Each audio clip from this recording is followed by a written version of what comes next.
जय श्री कृष्णा। बैसाख मास महात्म का 18वां अध्याय। श्री कृष्ण गोविंद हरे मुरारे, हे नाथ नारायण वासुदेवा। श्री कृष्ण गोविंद हरे मुरारे, हे नाथ नारायण वासुदेवा। जय श्री कृष्ण, जय राधे राधे। श्रुति देव जी कहने लगे कि बैसाख मास की मेष संक्रांति में जो प्राणी प्रातः स्नान कर भगवान की पूजा करके भगवान की कथाएं सुनता है वह वैकुंठ को जाता है, वही मनुष्य। परंतु जो होती हुई कथा को छोड़ करके चले जाते हैं और उन कथा को नहीं सुनते, वह रो नरक में जाकर के पिशाची योनि को प्राप्त करते हैं। और वहां पर एक प्राचीन इतिहास कहते हैं कि प्राचीन काल में गोदावरी के किनारे ब्रह्मेश्वर क्षेत्र में ब्रह्मनिष्ठ परमहंस दुर्वासा ऋषि के 2 शिष्य रहते थे। उनको कभी किसी से कोई इच्छा नहीं थी। भिक्षा में जो कुछ मिल जाता वही खाकर के निर्वाह कर लिया करते थे और पर्वत की गुफा में रहते। इन दोनों का नाम सत्यनिष्ठ और तपोनिष्ठ था।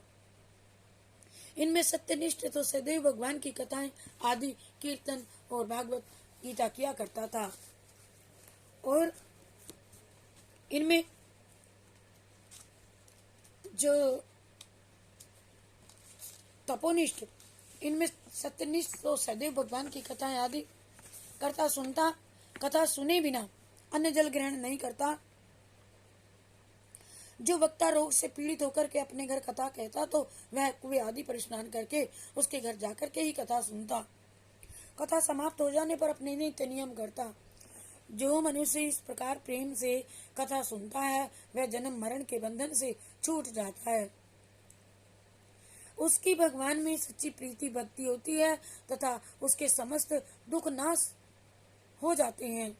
इस प्रकार वह सत्यनिष्ठ ऋषि उपनिषदों का यही निश्चय करके सदैव भगवान की भक्ति में तत्पर रहता और सदा उनकी कथा श्रवण करता। जो दूसरा था तपोनिष्ठ, वह अत्यंत दुराचारी एवं कर्मनिष्ठ था। वो ना तो सोम कथा कहता ना सुनता, अपितु होने भी नहीं देता। कहीं होती तो उसको छोड़ करके चला जाता, और जहां भी कहीं जाता, कहीं तप होता तो तप में जाकर के वह भारी विघ्न करता डालता। बस दुर्बुद्धि इसी कारण से वह तो अपना समय बिताता था। न हरि कथा कहता, न सुनना था, न सुनने देता, न होने देता।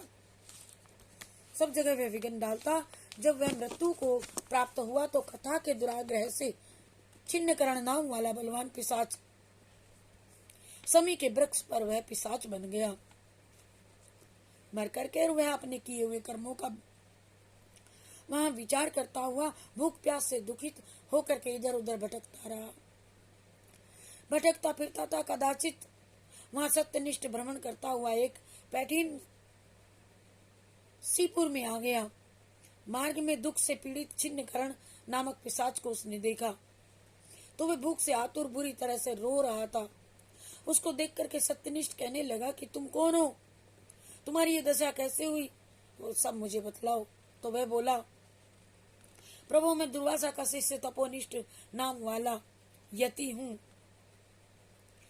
अपनी बुद्धि के कारण महात्माओं से विष्णु तथा कर्मों के लोप हो जाने से भय से कभी मैंने कथाएं नहीं सुनी और न ही कथा होने दी और न ही कभी कथा सुनाई। इस घोर कर्म से मेरी मृत्यु हुई है और छिन्न करण नाम वाला पिशाच होकर के मैं इस मन में दुखी दुखी होकर के भटकता फिरता हूँ। रास्ते में तुमको आता देख करके मुझे ऐसा प्रतीत होता है भाग्य से कि तू कुछ मेरा सहाय करेगा। आज हरि मुझ पर प्रसन्न है जो आपने मुझे दर्शन दिए। इस प्रकार रो करके त्राहिमाम ऐसा कह करके सत्यनिष्ठ के चरणों में गिर पड़ा। ऐसा कहकर वह सत्यनिष्ठ के चरणों में गिड़गिड़ाता रहा। सत्यनिष्ठ को उस पर बड़ी दया आई, उसने अपने दोनों हाथों से उसको उठा लिया और बैसाख मास की कथा के क्षण भर सुनने मात्र का फल उसको दे दिया, अर्थात हाथों का स्पर्श भी हुआ, जिससे उसके सब पाप नष्ट हो गए और इस प्रकार वह कर्मनिष्ठ अपनी पिशाच देही को त्याग दिया। उसने दिव्य शरीर धारण करके विमान पर बैठ करके सत्यनिष्ठ को प्रणाम करके परिक्रमा करके विष्णु लोक को चला गया। तीसरी वैशाख मास महात्म की 18वां अध्याय। हरि शरणम हरि शरणम हरि शरणम हरि शरणम हरि शरणम हरि शरणम हरि शरणम हरि शरणम। जय श्री कृष्णा, जय राधे राधे। आप सभी को मेरा प्रणाम, सबको बच्चों को प्यार, सबको आशीर्वाद। जय श्री कृष्णा, जय राधे राधे।